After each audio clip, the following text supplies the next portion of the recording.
احشرنا بالإيمان وأدخلنا. Assalamualaikum warahmatullahi wabarakatuh. Yang dihormati barisan juri, guru-guru, rakan-rakan seperjuangan, serta para hadirin yang dirahmati Allah sekalian. Hari ini izinkan saya membawa anda semua menyusuri satu kisah agung yang terkandung dalam kitab suci Al-Quran. Sebuah kisah yang bukan hanya tentang asal-usul kita, tetapi juga tentang pilihan hidup dan sifat hati. Inilah kisah penciptaan Nabi Adam AS dan keangkuhan iblis. Ceritanya bermula di alam langit ketika para malaikat sedang memuji dan bertasbih kepada Allah. Tiba-tiba datang satu pengumuman besar dari Tuhan semesta alam. A'udzu billahi minasy syaithanir rajim. Bismillahirrahmanirrahim. Wa idz qala rabbuka lil malaikati inni ja'ilun fil ardi khalifah. Sesungguhnya aku hendak menjadikan seorang khalifah di bumi. Surah Al-Baqarah ayat 30.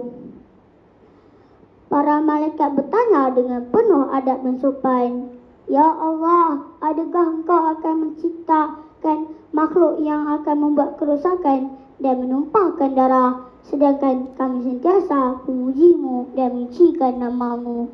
Allah menjawab dengan hikmah, "Qala inni a'lamu ma la ta'lamun."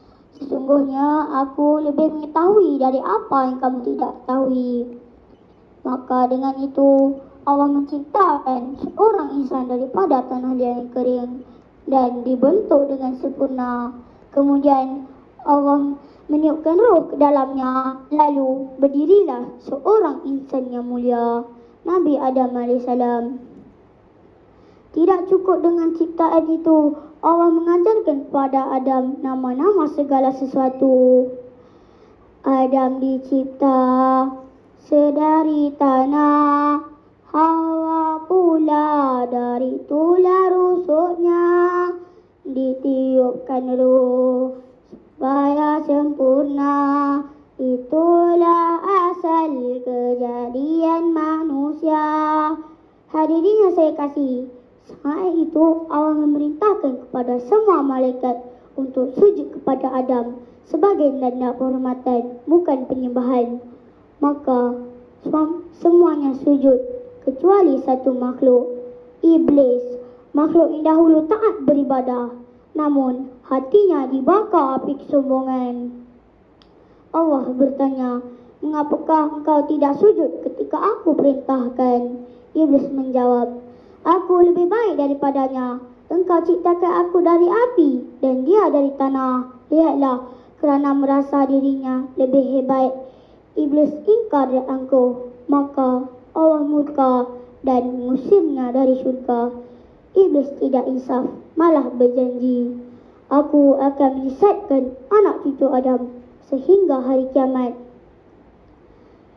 Si anak rusa lari ke hutan, terkejut mendengar bunyi berdilan. "Jangan sombong di dunia ini Tuan, kerana kesombongan itulah awal kejatuhan." Hadirin sekalian, saat itu Allah menempatkan Nabi Adam dan isterinya Hawa di dalam syurga. Mereka hidup bahagia dan menikmati segala nikmat.